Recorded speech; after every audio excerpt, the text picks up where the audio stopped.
Oh, hey there.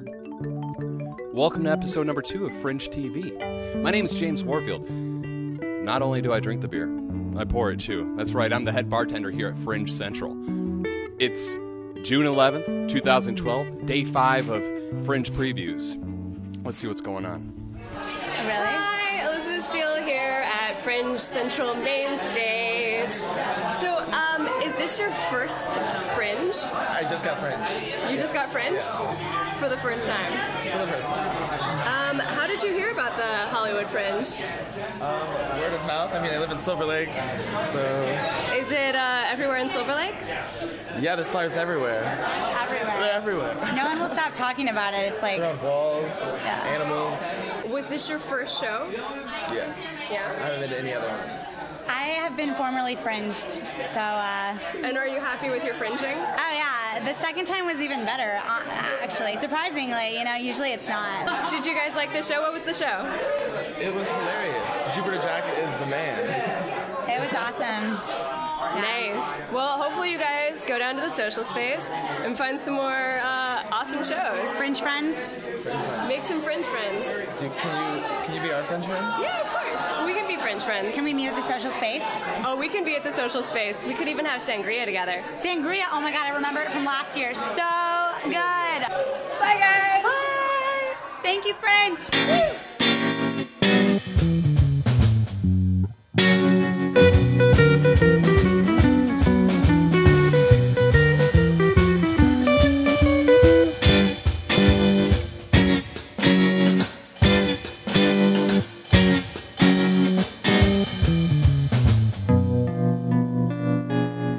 Next up is highlights from Student Fringe. And they are called Lost Moon Radio. Well, it's so long ago that I shut that door. But I know things are happening with you. And I just can't seem to walk away. Spying on my chicken pot pie. Spying on my chicken pot pie. There's 8 more minutes to go. What's happening beneath that golden flaky crust of yours? All right, guys, thank you so much for the Lost Moon Radio. Hey, boys, take it away. Sort of play, this is sort of how we warm up. Start this rhythm. I start with ba. Keeping that rhythm always.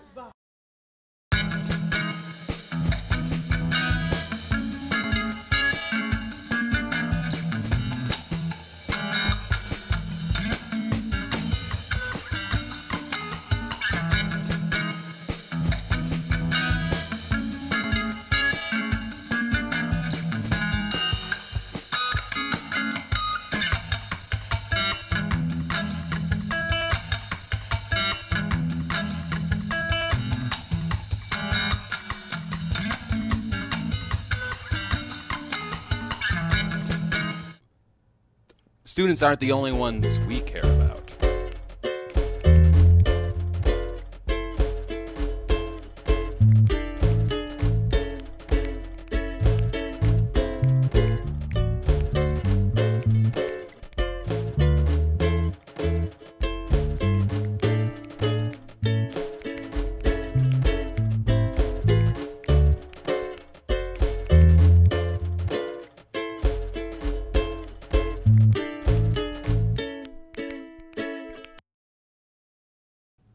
Next, I'd like to tell you about the opening night party. Hey, friend, come closer. There it is. The opening night party, Wednesday, June 13th, 2012, 6 p.m. The doors open. Folks, the beer is going to be flowing. All right, my job is to make sure that you stay hydrated, as performances are going to be taking place all night long on the cabaret stage and upstage. We've got stand-up comedy, we've got circus arts, we've got juggling, we've got karaoke. We've got poetry. It's all happening. You need to be here for it. All right, 6 p.m. It's a great way to start marketing your shows. It's a great way to start meeting the artists that are going to be a part of this festival for the next 2 weeks here in Hollywood. The Hollywood Fringe film program also opens up this week. On the 13th, there's going to be an opening night event at the Fringe Central main stage. Here's a little bit more about it from the program director, Ezra Buzzington. Hello, internets. My name is Ezra Buzzington, and I am the lucky person who, for the second year running, is the curator of the Hollywood Fringe Festival film event. I'm very excited this year in 2012 because after last year's success of the first time ever film event, the Hollywood Fringe Festival staff decided, I think wisely, to double the programmable hours at the Hollywood Fringe Festival film event. So as a result, we're able to present more filmmakers than we did last year. And so we now, this year, will have 5 shorts programs featuring roughly anywhere from 4 to 6 or 7 different shorts in each programmable block. And about 9 features, I think, covering the various genres that are endemic within the cinema. It's funny, this year, interestingly enough, and this might have something to do with the recession, there are a lot of documentaries because documentaries are pretty cheap to produce, and I think that's one of the reasons they're go-to. Documentaries and horror are both relatively inexpensive, or comparatively inexpensive to produce. And so we have a number of documentaries. I'm very excited about our centerpiece film. It's called After Porn Ends, which examines the adult film industry workers after they've left the business and what they can do then to continue on with their lives in, quote, normal society, or the non-adult entertainment industry society. We're also covering something called The Right to Love in American Families, a beautiful documentary that chronicles the events of 2 male parents who are having trouble with the adoption process, and so they take to the internet with their 2 children, their special needs children, to the YouTube video site and present their case. And it follows their story and how they eventually get full custody of the children. And it's a fascinating year. We also have horror, we have comedy, we have drama. The curator's pick this year is a film out of Warrensville, Ohio.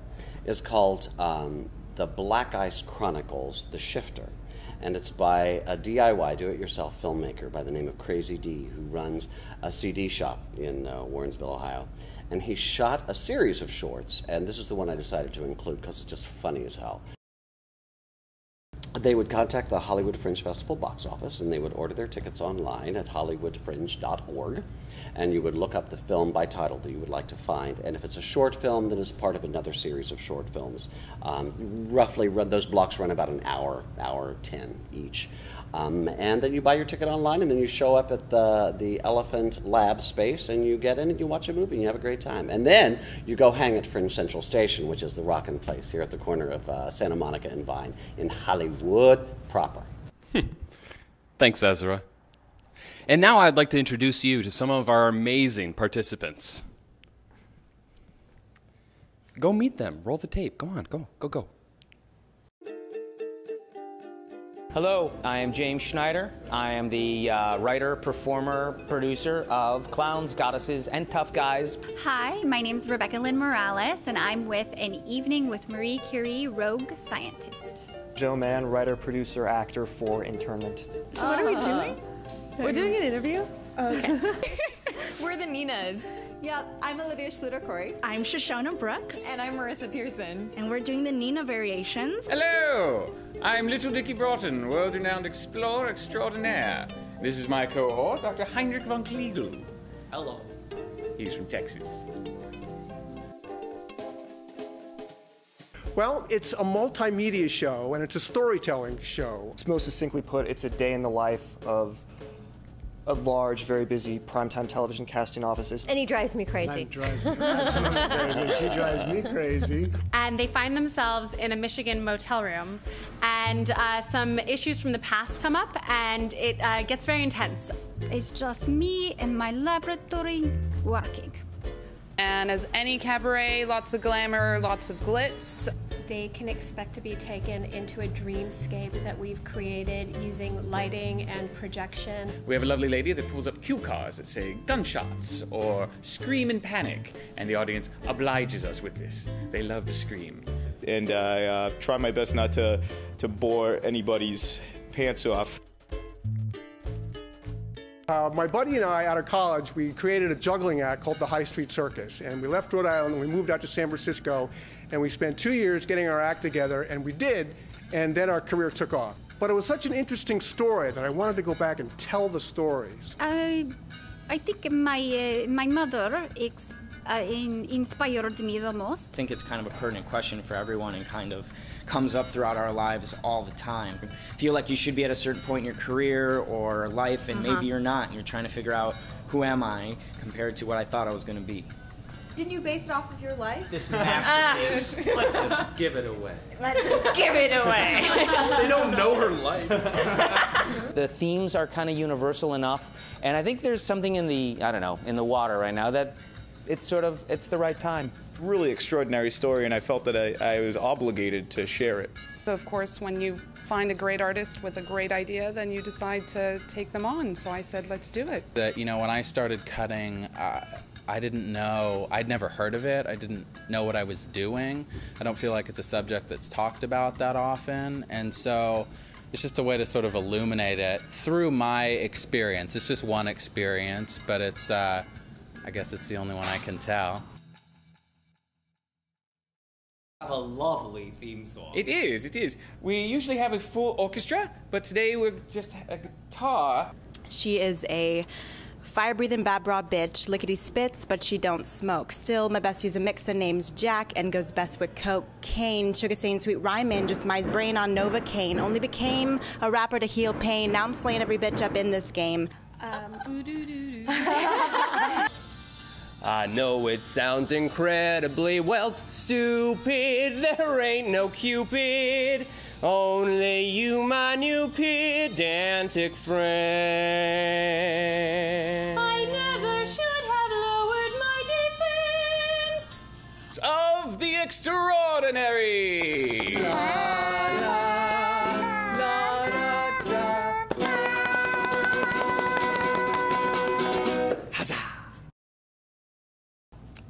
My favorite word would be amalgamation.